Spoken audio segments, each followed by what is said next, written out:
All right, so we're going to be doing the seal.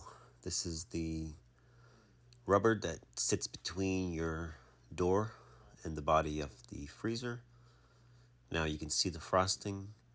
You're going to notice frosting all over your stuff, along the edge, the top, and basically it means that the seal is no longer keeping warm, moist air out. So eventually it turns into frost. So we're going to change this. So a way of doing it, make sure you take everything off the door and just go ahead and remove the door. Makes it a lot easier for you. I was doing it partially on the freezer because it's easier and also to show you what I'm doing. But take the door off, lay it down, and remove all the screws. Pretty straightforward. The main thing, though, you want to pay attention to is the corners. And once you've gotten all the screws out, make sure you keep them so that you don't lose them. If you notice, the unit actually had those clips, which keeps the door closed as well. So if you're not up to changing the seal, you might want to do that where you get them. But make sure you use pretty good, strong adhesive where it pulls the door and keeps it firmly in place. Now, don't get crazy and think you could screw into the side of your freezer. You have to be really careful. You do have copper tubes which carries the refrigerant, and if you pierce those, you'll be shopping for a new freezer. So don't screw into the body of the freezer. So shortly you're going to see the door being off and how we're going to actually put the new seal on. The trick is you're going to basically start at the corner and make sure you get the corners in and then over. As you can see, there are a lot of screws, so make sure you lay the door down before you remove all the screws, because the door or the skin of the door, the outer piece, the white piece, could actually just fall and it could crack and you'll be in trouble. So remove the hinge, top hinge, have someone help you, or you can tape the door. If you tape the door, then you can actually remove the top hinge screw, and then you're able to pretty much lift up if you're by yourself. If not, have someone help you as you remove the hinge, and then you lift up and lay it down on its back, put something to protect the door, and then you're able to remove the inner skin.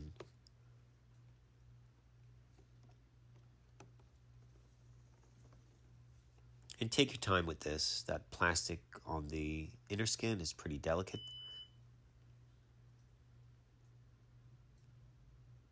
So if you're not careful, you can easily snap it. And if you snap the corners, you're going to be in trouble. The seal will not hold properly. So as you can see, we are taking off the old one.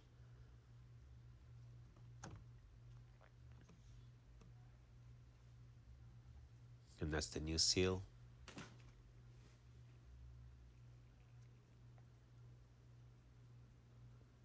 So right now the door is off and it's turned sideways.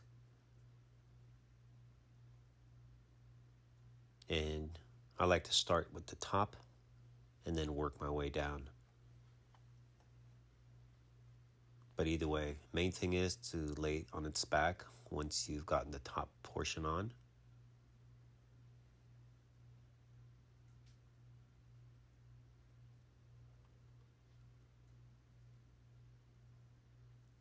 Way easier this way than having to fight and getting the seal under as the unit is still on the door. It's way too much work. This way you can actually put the seal on properly and then reattach it to the door. Line your holes up. Now, I recommend you use a manual screwdriver. Don't use a power drill. Power drill unless you have it torqued and preset so you don't strip those holes out. They're very, very delicate, and you strip those out and you won't have anything to bite or to hold down the new gasket. The gasket literally relies on the screws' ability to squeeze it. So use a manual screwdriver, Phillips, and tighten them down.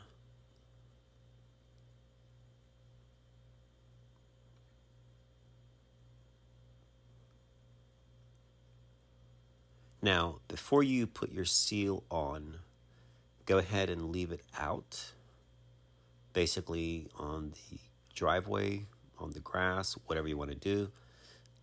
Basically, you want the seal to be nice and straight. You don't want to have any lumps or kinks.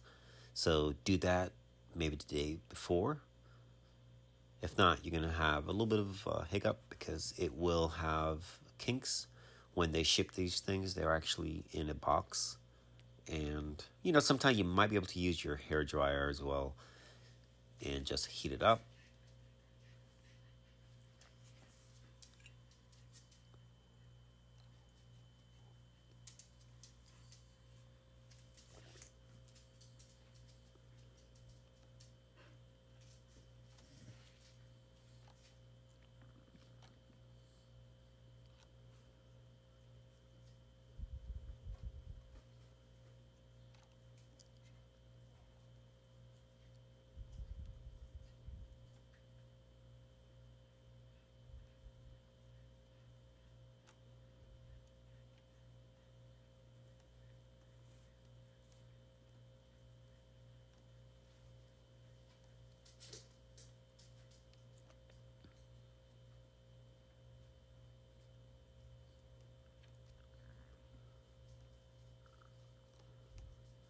So going slow here, trying for you to see exactly what I'm doing.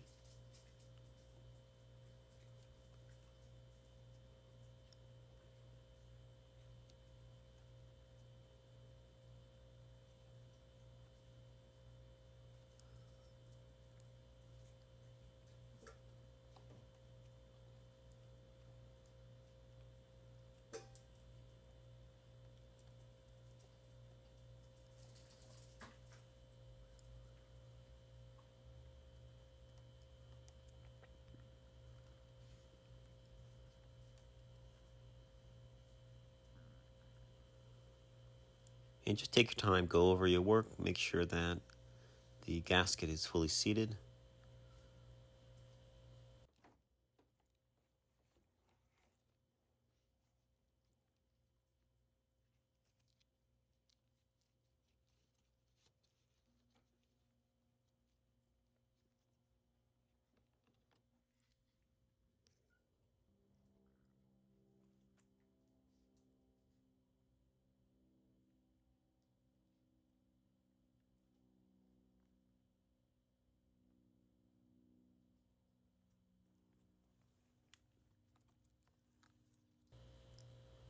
All right, so now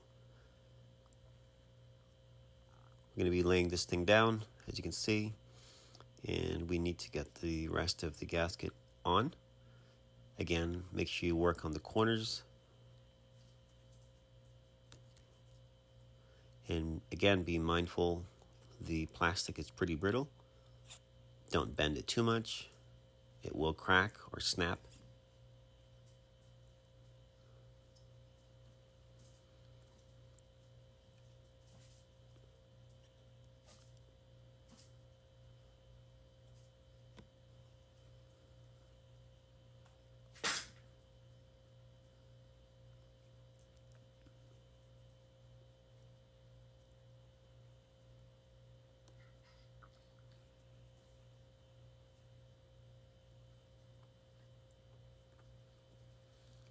When it's time to lift the inner piece as one assembly, when it's time to lift it back onto the door, be super careful.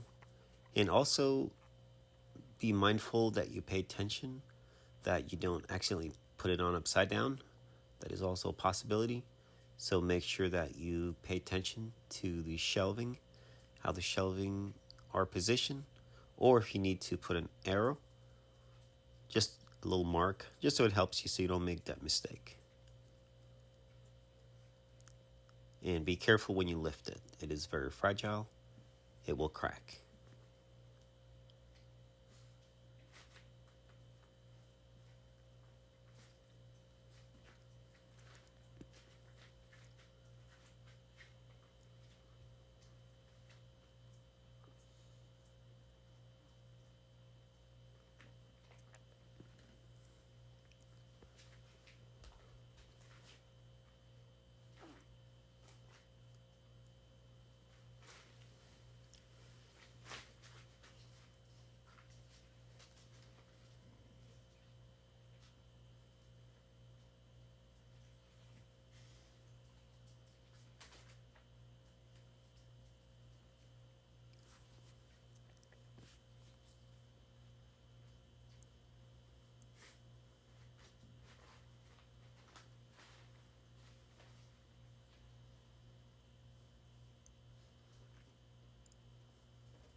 All right, those are 3/8 screws up top to remove the door.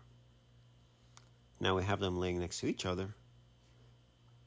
If you're able to get someone to help you to keep the assembly from bending, that's great. If not, just try and grab it in the center like I did and set it as evenly as possible on the door.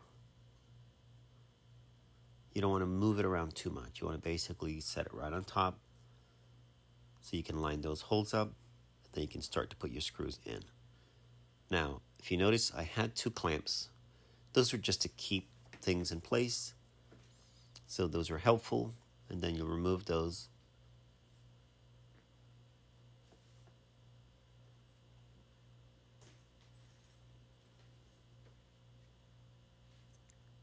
And if you need to move, try to lift before you slide. You do not want to get those edges off. And if you slide too much, you could do that.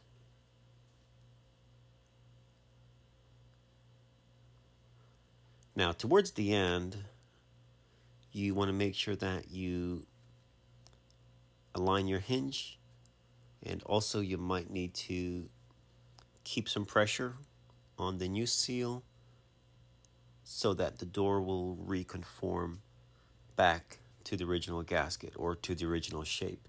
So you might have to add maybe even this ratchet strap and ratchet around the door to keep it nice and closed until the new gasket reconforms to where it's going to be. I've noticed that sometimes. So if you put it on and you notice it's not sealing or you still have a slight gap, just kind of massage it, get your hair dryer and heat along the edges to kind of reconform the new gasket, and go ahead and put a ratchet strap or even those clips that were actually on this unit. You see them, and just use good double side tape, and that should help to reestablish the new gasket.